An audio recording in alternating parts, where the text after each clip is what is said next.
Olipa kerran lintukoto, jossa oli kaikille avoinna oleva ilmainen ja toimiva terveydenhuolto.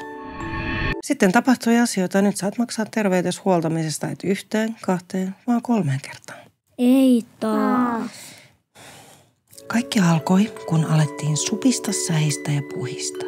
Että pian kävisi huonosti, kun julkinen terveydenhuolto meitä kaikkia parantaisi. Ensin tuumittiin ja sumplittiin, että onhan se tärkeää, että ainakin työntekijät hoidetaan mahdollisimman pian terveiksi. Kyllähän siitä joku jotain maksaisikin. Niinpä työnantajille alettiin markkinoimaan työterveyshuoltoa. Nyt onkin jo parempi.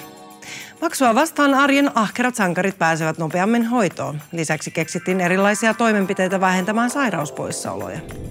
Oikeasti paras tapa olisi iskeä kouluihin ja päiväkoteihin. Sieltä ne pöpöt löytyy. Hei epää. Totta se on. Ennen teitä mä en ollut koskaan kipeä. Ja lintukotolaiset sanoivat, tämä on hyvä. Nyt julkinen terveydenhuolto kestää. Pian tilanne nyt sitten kuitenkin oli kestämätön ja todettiin, että jotenkin näitä ihmisiä pitäisi nyt täältä vähentää. Mutta kenellä olisi varaa maksaa näitä hoitoja ja tutkimuksia? Ei mulla. Ja sullahan oli terveysvakuutus.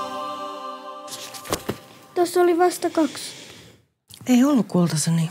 Sun täytyy muistaa, että meillähän on koko ajan ollut myös toimiva julkinen terveydenhuolto, jota on kustannettu sunkin verovaroillasi. Ja se on kova totuus.